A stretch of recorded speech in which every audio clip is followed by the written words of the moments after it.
Las ciudades son más que un conjunto de edificios y vías, o para algunos, sinónimo de caos. Son también lugares de encuentro, de intercambio, de experiencia, de memoria. Históricamente las urbes han servido como avanzada para la colonización, epicentro gubernamental, centro de actividades agrícolas y de prestación de servicios. Hoy las ciudades y las megaciudades siguen cambiando las dinámicas sociales y económicas del mundo.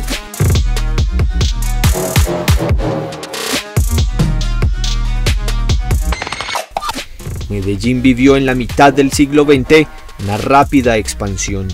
La carencia de oportunidades en el campo y las diferencias partidistas entre liberales y conservadores derivaron en un largo conflicto armado que sigue expulsando campesinos de la ruralidad en un camino que los conduce hasta un entramado de calles y carreras. Por esa época, Medellín ya veía nacer industrias textiles y un ejercicio comercial que atravesaba montañas con el impulso del ferrocarril de Antioquia. Hasta ese entonces, la concentración de la población colombiana se daba principalmente en Bogotá, Medellín, Cali y Barranquilla. Pero el proceso de industrialización y la llegada masiva de familias desde el campo muestra cómo estas ciudades crecieron a un ritmo muy acelerado, hasta superar el 6% anual. Ese crecimiento urbano quedó marcado en la capital antioqueña. En la parte baja de las laderas aún se ven los trazos de una ciudad planeada, pero que se van difuminando una vez las casas van escalando sobre la montaña. En 1951, Colombia tenía unos 7 millones de campesinos y 4,5 millones de personas residían en centros urbanos. Se estima que para 2035, 9,5 millones habiten en zonas rurales, mientras que el número de residentes en las ciudades alcanzaría los 48 millones. En 2050, el 86% de los colombianos vivirá en urbes, lo que en términos prácticos hará que Antioquia vea crecer un nuevo mapa urbano con la eclosión de nuevas dinámicas sociales y económicas. Hoy Medellín tiene unos 2,5 millones de habitantes, que sumados a los municipios con los que está conurbado suman 4 millones.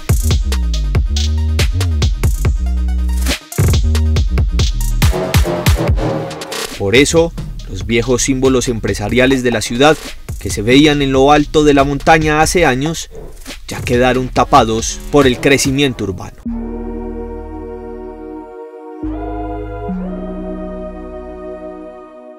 Nosotros tenemos que garantizar un esqueleto para el desarrollo de la ciudad. ¿Ese esqueleto cuál es? Las vías arteriales. Si nosotros, antes de que el crecimiento ocurra, decimos por dónde van a pasar las calles, si hacemos la gestión predial, las afectaciones necesarias, el desarrollo de esas zonas va a ser más ordenado. Hoy en día los territorios se tienen que pensar de una manera diferente, de tal forma de que las personas eviten tener que hacer desplazamientos muy largos, porque siempre que yo tenga que hacer desplazamientos largos es inevitable que tengo que proveer salidas de movilidad y a veces no nos alcanzan. Las ciudades corren el riesgo de ser territorios indolientes para los asuntos colectivos. En el caso de Medellín y los otros 9 municipios metropolitanos, está claro que son la misma ciudad en términos epidemiológicos, del mercado laboral, del transporte y de la calidad del aire. Por eso, no es viable adoptar decisiones fraccionadas. Y esos problemas no se pueden resolver sobre la histórica idea de que hay alguien que manda y hay alguien que obedece. Aquí tenemos 10 territorios en los que hay 10 administraciones municipales con 10 consejos municipales que se tienen que poner en pie de igualdad. Y que si no alineamos los intereses va a ser muy difícil que por la vía de la imposición o por la vía de zanahoria en términos de inversión esto se vaya a resolver. Es la calidad de vida la que está en juego con la expansión urbana, que trae demandas de servicios domiciliarios, vivienda, transporte, espacio público, alimento y otras necesidades. La gente, recordemos, normalmente llega a las ciudades no por capricho, sino huyendo de una condena a la pobreza. Los territorios también tienen que tener unos objetivos que tienen que ser unos grandes acuerdos de sociedad en temas de crecimiento, no solo poblacional, sino en tasas, por ejemplo, automotor, en temas de tecnología, qué tecnología vamos a permitir, cómo vamos a descarbonizar la economía, cómo vamos a a qué nivel de emisión vamos a permitir, por ejemplo, el PM2.5, que es uno de los contaminantes críticos. La realidad es que cada vez hay que ir más lejos por agua potable para las ciudades. Las limitaciones en el uso de la tierra para viviendas son mayores, las crisis del aire más recurrentes, las congestiones más desesperantes y la disposición de residuos sólidos más complicada.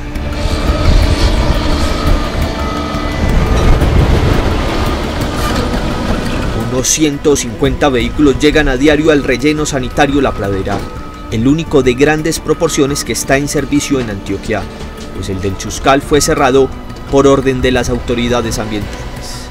Encontramos que año a año venimos entre un 2 y 3% de crecimiento en la generación de residuos en nuestra ciudad. En el 2016 teníamos una generación de residuos aproximada a las 628.000 toneladas año. Hoy estamos aproximadamente en unas 658.000 toneladas, lo que demuestra una relación directa entre el número de población y la generación de residuos. Hasta La Pradera llegan residuos de todo el Valle de Aburrá y otros 30 municipios. Algunos de los camiones recolectores tienen que recorrer hasta 4 horas para disponer los desechos en un relleno que está en cuenta regresiva para alcanzar su máxima capacidad. A Pradera entran 3.200 toneladas aproximadamente día, de las cuales 1.800 son de Medellín. Ampliar el relleno depende del visto bueno de la autoridad ambiental. De aprobarlo, la solución alcanzaría solo hasta el año 2030 y de ahí en adelante es incierto si ese modelo de disposición final de residuos será suficiente, si hay que buscar nuevos lugares o si en 10 años la tasa de reciclaje incrementa a los niveles deseados. Las condiciones técnicas, como les digo, del relleno sanitario La Pradera son unas condiciones ambientales, técnicas, de ubicación adecuadas para garantizar que ese nuevo vaso nos va a dar una vida útil del relleno hasta el 2030. Yo realmente no veo que el 2023 sea ese punto.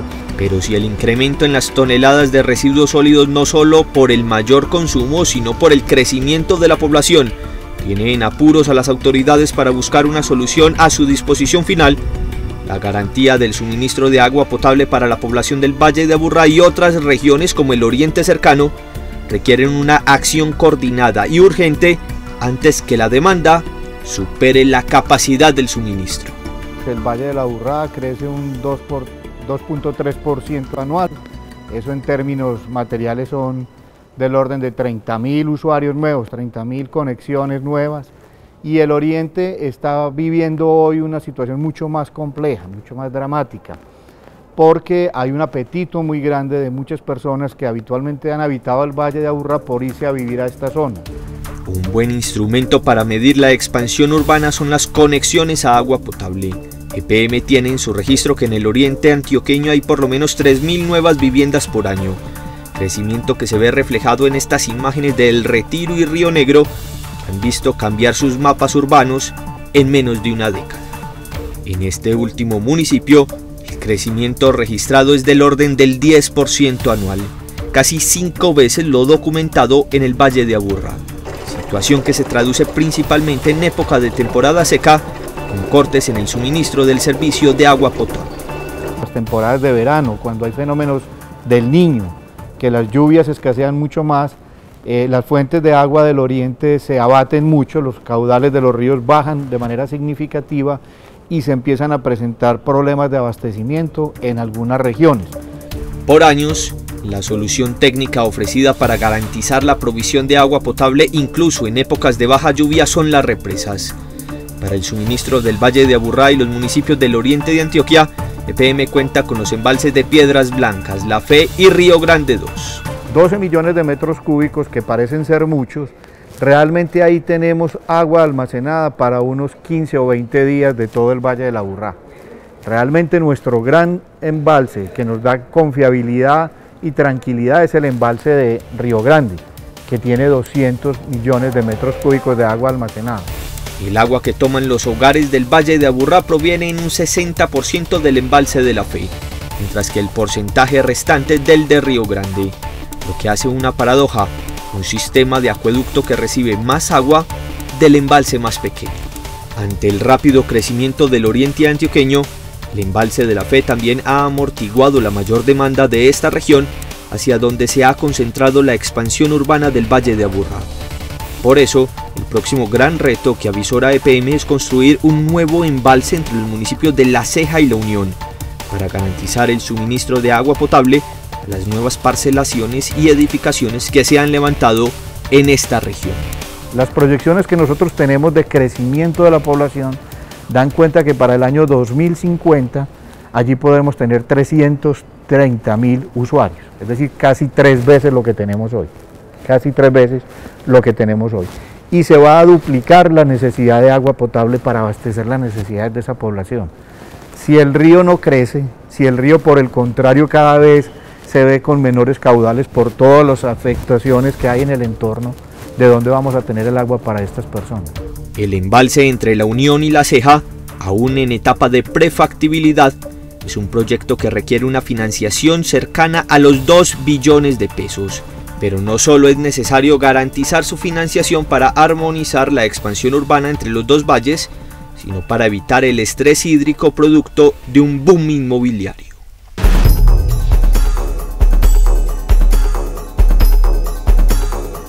Pues en nuestros planes está que este sistema debería empezar como última fecha para entrar en operación en el 2045. Eso no quiere decir que no se requiera el agua antes, ¿cierto? En realidad, cuando vemos las temporadas de verano, sobre todo cuando hay fenómeno del Niño, nosotros hemos tenido que vender agua en carrotanques para algunos establecimientos comerciales que operan en el Valle de San Nicolás. En la vereda El Carmen del municipio del Retiro se encuentra la Hacienda La Argentina. Una vieja casona en un inmenso lote que en un plazo de 10 años planea concentrar casi 3 veces la población urbana que tiene hoy este municipio del oriente antioqueño. Un proceso de licenciamiento que no nos correspondió a nosotros, pero que nos preocupa profundamente por todos los impactos que puede tener allí, no solo desde el punto de vista de la movilidad, sino también desde el punto de vista social. Mauricio Gómez es el director de la Corporación Ambiental y Cultural Madremonte, que trabaja por la construcción de una red de bosques. Él ha visto cómo su entorno ha pasado de eso que trata de conservar a una gran extensión de terreno apto para casas y apartamentos que superan los 370 millones de pesos. El gancho para vender sea que la gente esté más cercana a la naturaleza, pero muchas veces creo que uno ve en toda esa publicidad y en toda la estrategia de mercadeo de esos proyectos inmobiliarios que hay una hipocresía marcadísima. Solo ese desarrollo urbanístico implicaría tal crecimiento, sin contar los otros proyectos que están en ejecución y que, de acuerdo con los registros oficiales, entre el 2013 y el 2022 se han construido más de 14.000 unidades de vivienda en este municipio que no para de crecer. El municipio del Retiro en el casco urbano hoy tiene más o menos 5.400 viviendas, pero tiene un plan parcial en la zona de la Argentina que pretende desarrollar 10.000, es decir, 2 veces el municipio.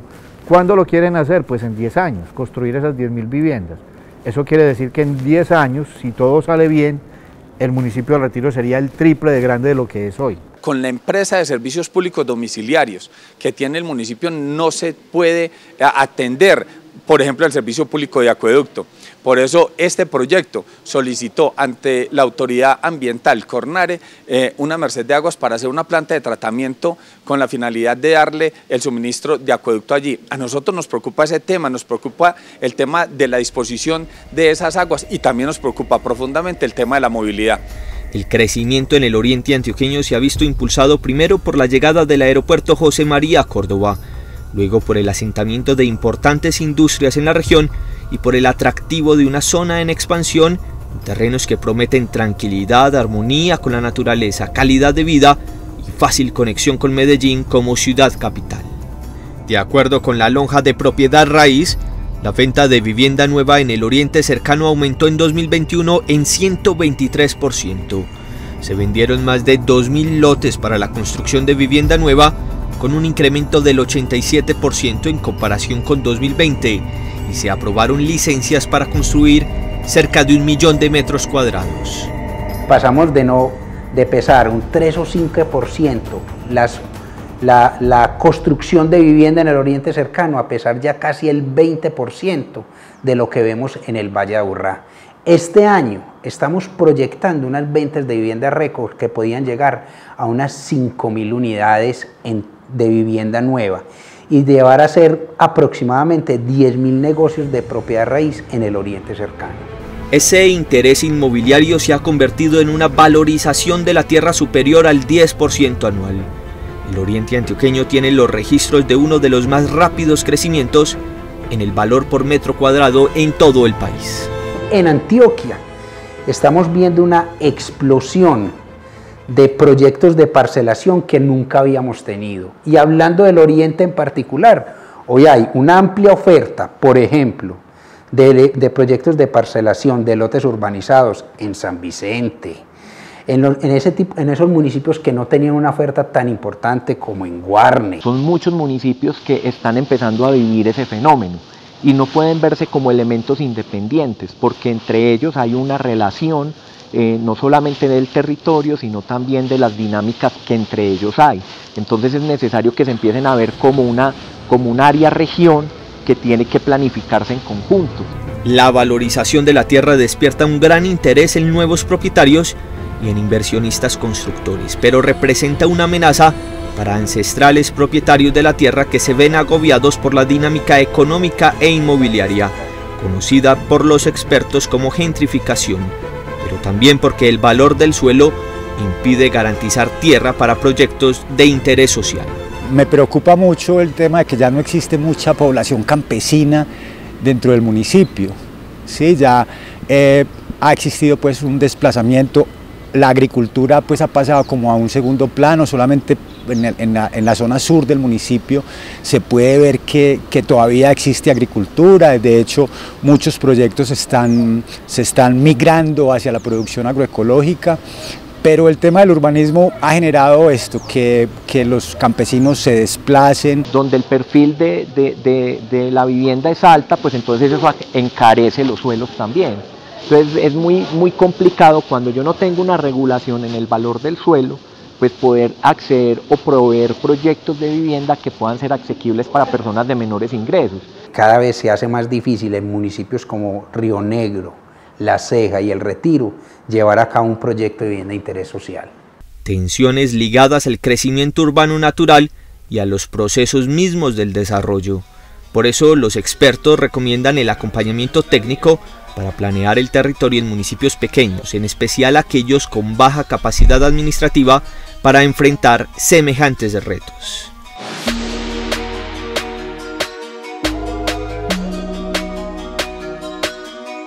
El ordenamiento del territorio implica pensar en las diferentes dinámicas sociales, económicas y culturales, pero también en las capacidades para proveer bienes y servicios, algunos de primera necesidad y otros que un ciudadano espera, que también ofrezca una concentración urbana sin necesidad de hacer largos desplazamientos.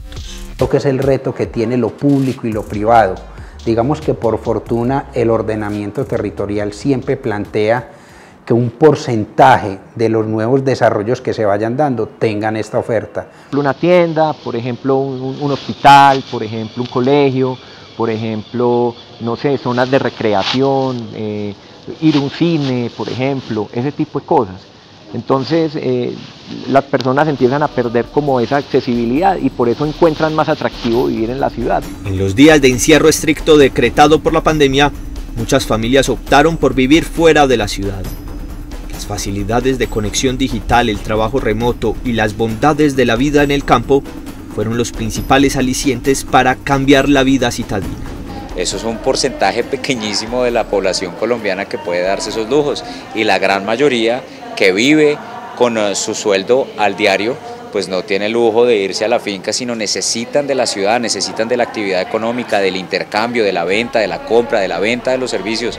Son las bondades de las ciudades como motores de bienestar y de innovación las que refuerzan su importancia estratégica en un mundo cada vez más competitivo.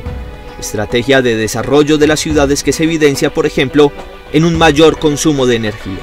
Cada vez que hay una gran innovación tecnológica, y esto ha pasado más o menos desde los 50, se dice es el fin de las ciudades. Cuando salió el fax, dijeron, se acabaron las ciudades, todos vamos a mandar fax y nos vamos a ir a una gran finca con un gran jardín. ¿Y qué ha venido pasando con cada una de las innovaciones? Cuando llegó el internet dijeron, no, ahora todo es por correo electrónico. Y ha pasado todo lo contrario. Cada vez que hay una innovación tecnológica, lo que ha pasado es que nos hemos vuelto más eficientes y con esa eficiencia pues se ha aumentado la productividad de las ciudades y las ha vuelto cada vez más vigentes.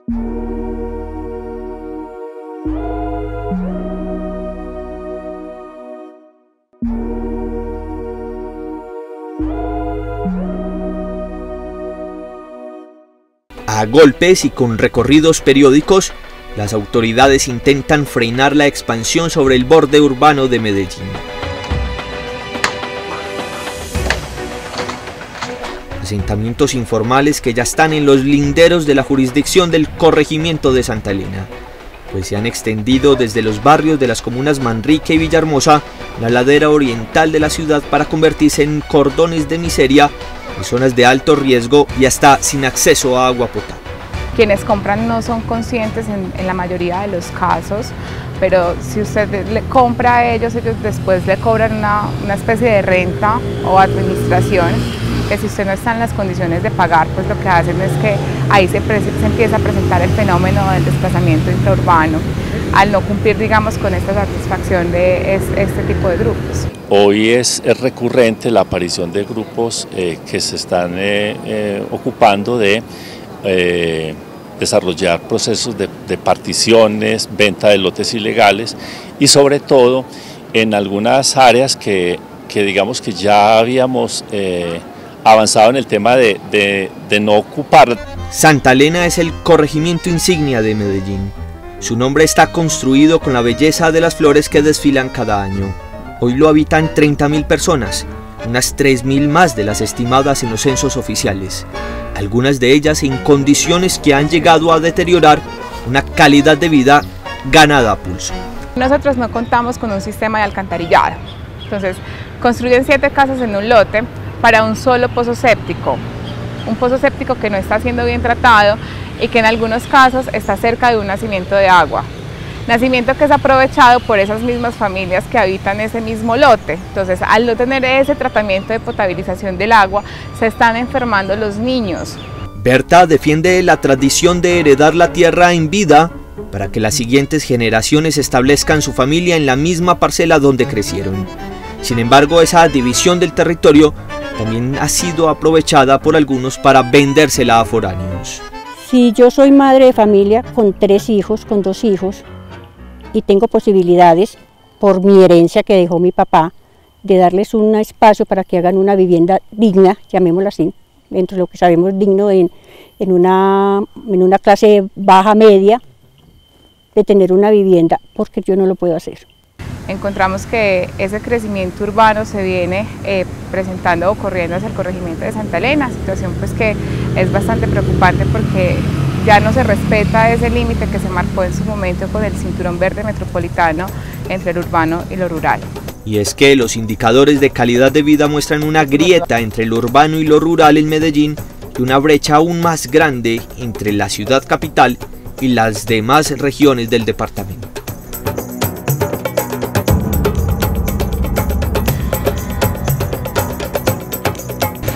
Suben todas las personas que tienen sus fincas, que son de recreo, que digamos no es algo habitual, a visitarnos, pero también tenemos muchos turistas, entonces todo el comercio está lleno, suben todos los habitantes, ahí sí, entonces esta masificación del consumo es lo que hace que de pronto haya algún corte. ¿Cuál es la demanda de vivienda? Pues la demanda está en los estratos más bajos en un tema de vivienda de interés social, y el mercado no está respondiendo a eso. El mercado ofrece un tipo de vivienda para estratos medios altos.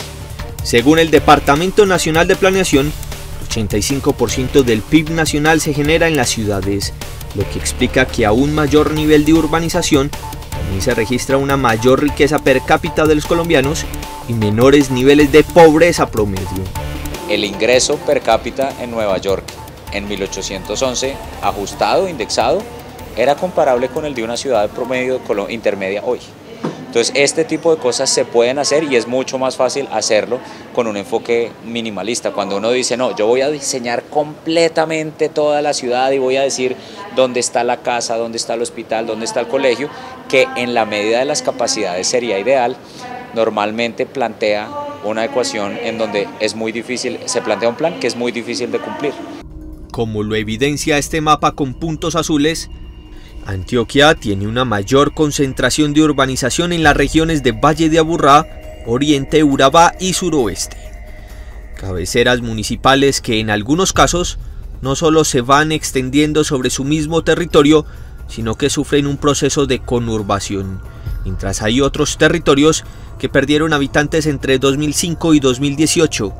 De esta manera se avanza hacia una integración urbana, no solo entre municipios de una misma región, sino una mucho más extensa en el departamento, que en un largo plazo podría integrar el oriente, el Valle de Aburrá, Occidente y Urabá, o incluso abrirle paso a ciudades del futuro. El gobierno nacional estima que la población que vive en cabeceras entre 10.000 y 20.000 habitantes se multiplicará por 7, y la que vive en las de menos de 10.000 habitantes empezó a registrar disminución en la población a partir del 2015, con un patrón bastante similar al de la población en el resto rural.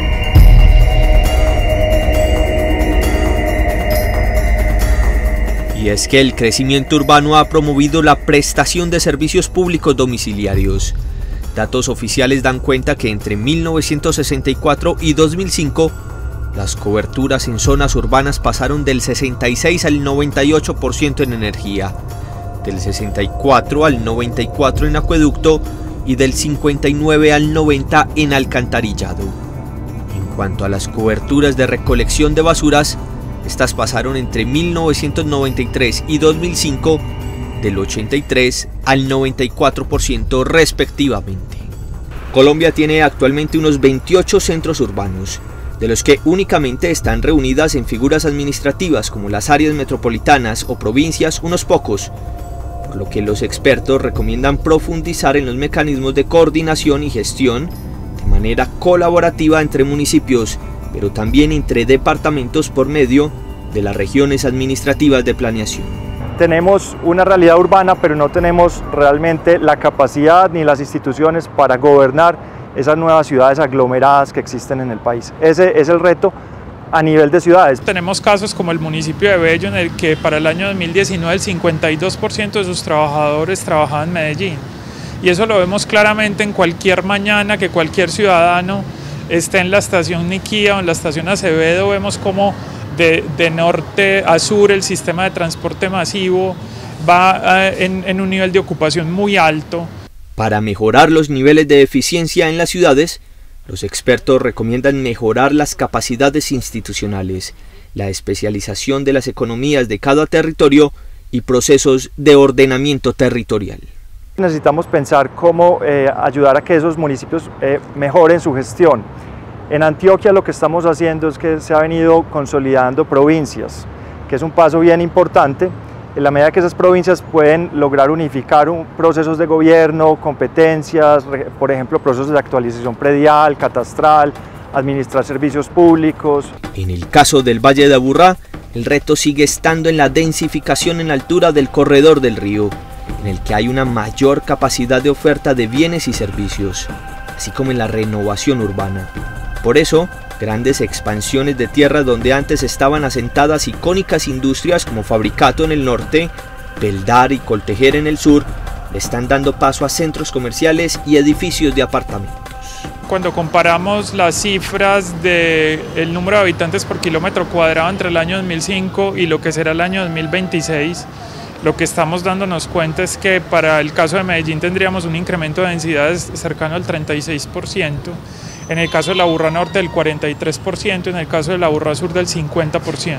Algunas industrias se están yendo o se están transformando en la ciudad de Itagüí. Una de ellas es el icónico Coltejer, que desaparece pero queda una parte industrial y otra parte de comercio y servicios. Es importante, al igual que una parte queda como vivienda. La vivienda allí se vendieron ya rápidamente. Pese a estos cambios, Itagüí quiere conservar su vocación industrial.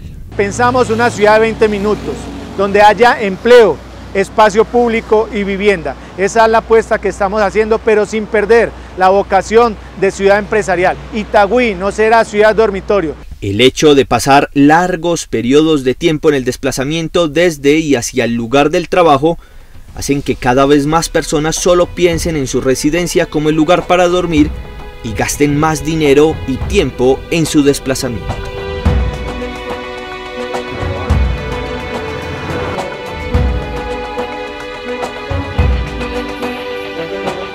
Se estima que una familia colombiana gasta en promedio el 9,2% de sus ingresos en transporte, destinación que supera lo invertido en educación, salud y servicios públicos domiciliarios en promedio. Es ante esta realidad que las personas piensan en alternativas de movilidad que les ofrezcan agilidad, economía y comodidad. Sin embargo, los costos como sociedad de que esa elección no sea el transporte público o medios no motorizados como la bicicleta están ligados a los problemas de congestión y contaminación en los centros urbanos. Siempre pensamos que las vías son como lo más importante, teniendo en cuenta pues que nuestra vocación de mover carga y servicios siempre es a través de las carreteras, pero también hay desplazamiento de personas y se van a empezar a dar esos fenómenos. Hoy en día hay mucha gente que vive en Oriente y trabaja en Medellín. Donde hay un núcleo de gente ya tiene que ir el transporte. ¿Cómo vendían los urbanizadores primero las unidades residenciales? El transporte llegará hasta cerquita de su casa, o sea, no hay problema de transporte. Y allá llegábamos nosotros con los buses. Entre 1995 y 2020, el parque automotor en Medellín creció un 788%. Es decir, que por la ciudad circulan casi 800.000 carros y prácticamente 1 millón de motos. Si se filaran tan solo 100.000 de esos vehículos uno tras de otro, se haría una fila de unos 492 kilómetros, algo así como la distancia entre Medellín y Tolú. No hay capacidad, eso ni en este territorio ni en ningún otro, y eso lo estamos viviendo en Colombia y en el mundo. Por eso se concibe hoy cómo revertimos procesos. El tema es que uno no puede decretar la no compra de un vehículo.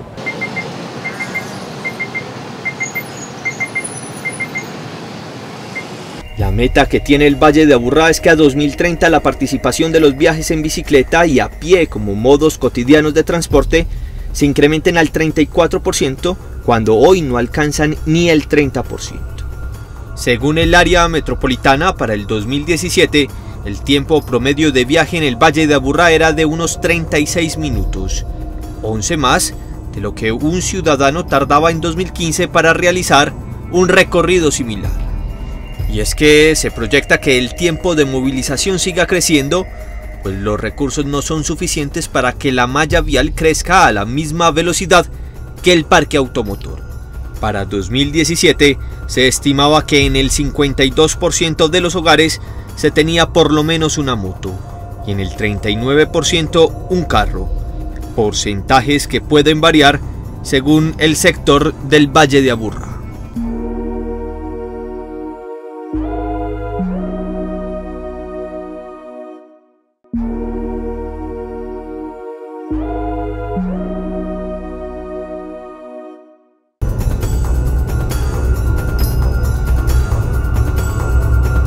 Las autopistas de cuarta generación llegaron con transformaciones socioespaciales que permitirán una nueva dinámica comercial, turística y mobiliaria alrededor de la expansión de ciudades mayores o consolidadas como Medellín, que estarán, por ejemplo, más cerca de otros núcleos urbanos en proceso de consolidación, como el conformado por Turbo y Apartado.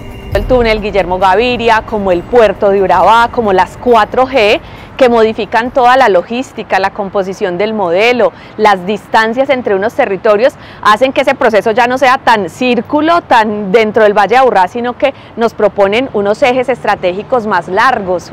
A Antioquia la cruzan las autopistas al mar, Pacífico 1, 2 y 3, la conexión con Magdalena y la nueva vía al mar saliendo por Cisneros. La operación de esas vías implica mejores procesos de integración en las diferentes escalas, pero también oportunidades para la disminución de los desequilibrios territoriales, siempre y cuando se logren acuerdos como sociedad que permitan diálogos de lo local con lo global. Hoy en Venecia se encuentra la Mar 1, 2 y 3 y Pacífico 1, 2 y 3. O sea, van a encontrar los dos mares, es el punto estratégico. ¿Cómo hacemos para desarrollar ahí una plataforma de comercio internacional? Si Venecia es un municipio de quinta, sexta categoría, que es Bolomolo, corregimiento de Venecia, es muy complejo, es muy difícil. Por ejemplo, los arriendos en muchos de los cascos urbanos de nuestros municipios cada vez estén escaseando más, pero eso va asociado también con los precios y por lo tanto eso genera también unas nuevas dinámicas en términos inmobiliarios, a su vez va dinamizando y promoviendo para que se hagan nuevas construcciones y de esa manera también digamos que se viene sintiendo mucho el movimiento en este territorio. Eso asociado con lo que se ve venir con, por ejemplo, una cercanía de este territorio de la provincia de Cartama con los puertos de Buenaventura y con los futuros puertos de Urabá. Desarrollos viales que harán que un número considerable de municipios, anteriormente pensados únicamente como destinos de fin de semana, hoy estén a menos de 1 hora y media y entren en el radar de algunas personas para residir allí y trabajar en la ciudad. Además de los de Oriente como Guarne, Marinilla, El Carmen de Viboral, también estará La Pintada, Támesis, Valparaíso, Jericó en el suroeste, en el occidente Santa Fe de Antioquia, Sopetrán, San Jerónimo, Olaya, Huanzá y otros como Cisneros o Santo Domingo en la región del nordeste. Es evidente que la pandemia trajo también una nueva dinámica para este territorio. Muchas personas que acostumbraban a venir al suroeste sus fines de semana, sus puentes, en sus vacaciones, han optado por vivir, por estar de manera permanente o durante periodos más largos de tiempo habitando este territorio. Corantioquia es la autoridad ambiental en 80 de los 125 municipios del departamento y como tal es la encargada de otorgar los permisos para el aprovechamiento de fuentes hídricas.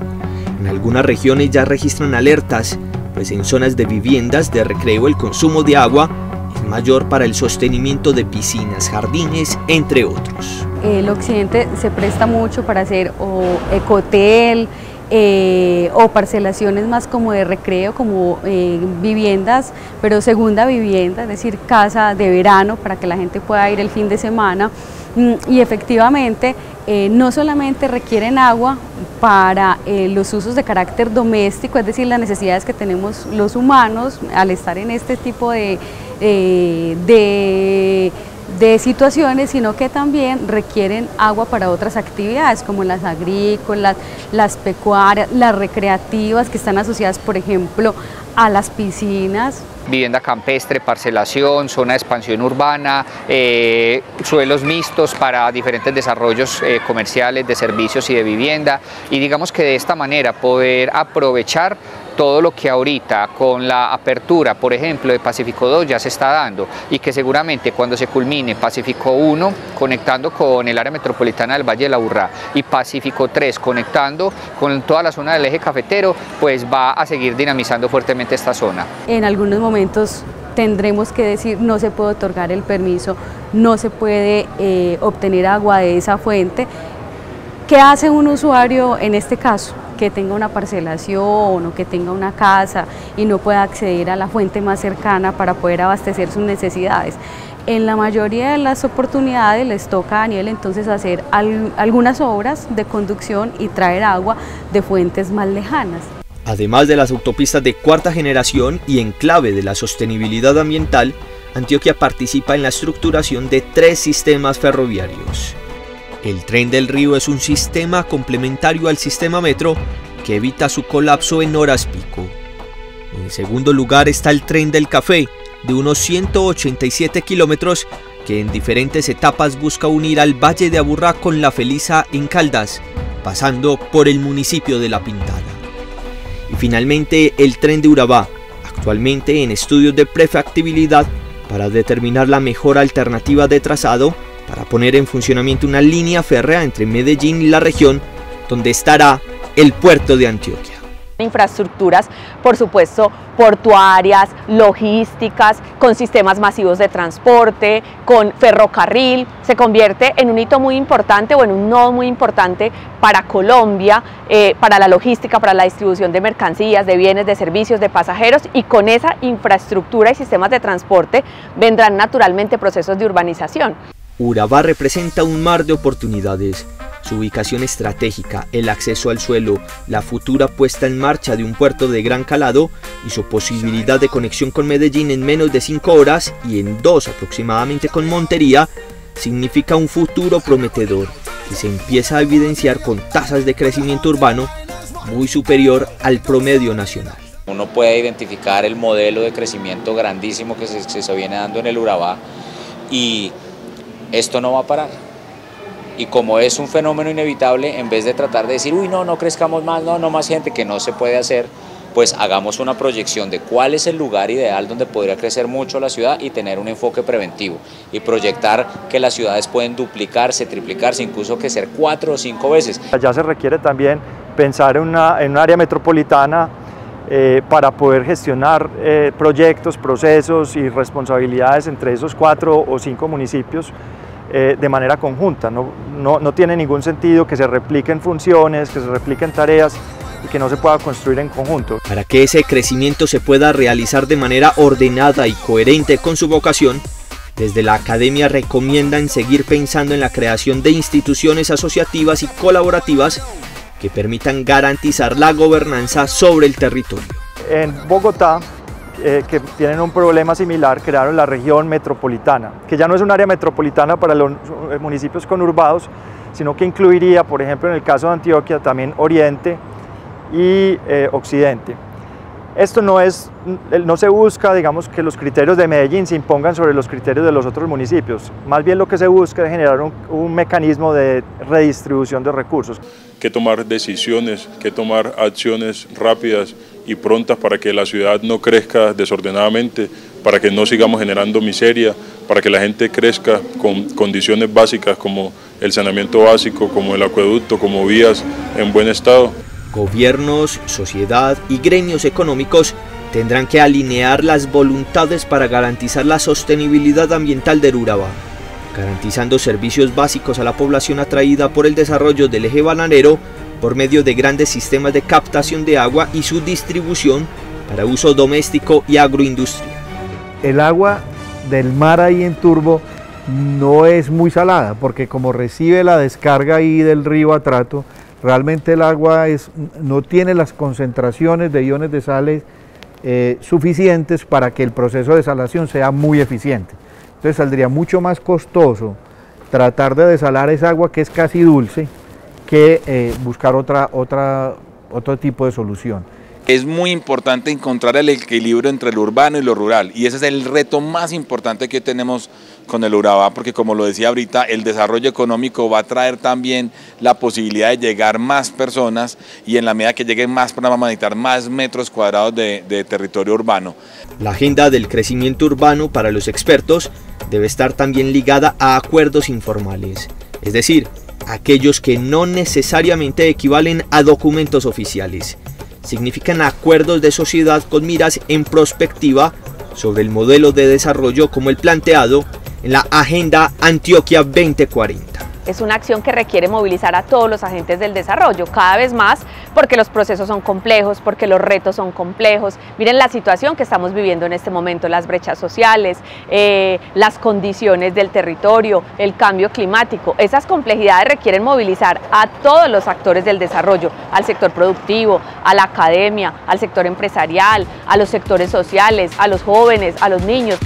Un crecimiento que supere las discusiones técnicas, pero que también sea sinónimo de oportunidades económicas, diversidad cultural, cuidado ambiental, amplia participación política, con vínculos urbanos rurales equitativos y con una ciudadanía activa. Tal vez así, el crecimiento urbano supera las posibilidades de ofrecer una mejor calidad de vida para los antioqueños.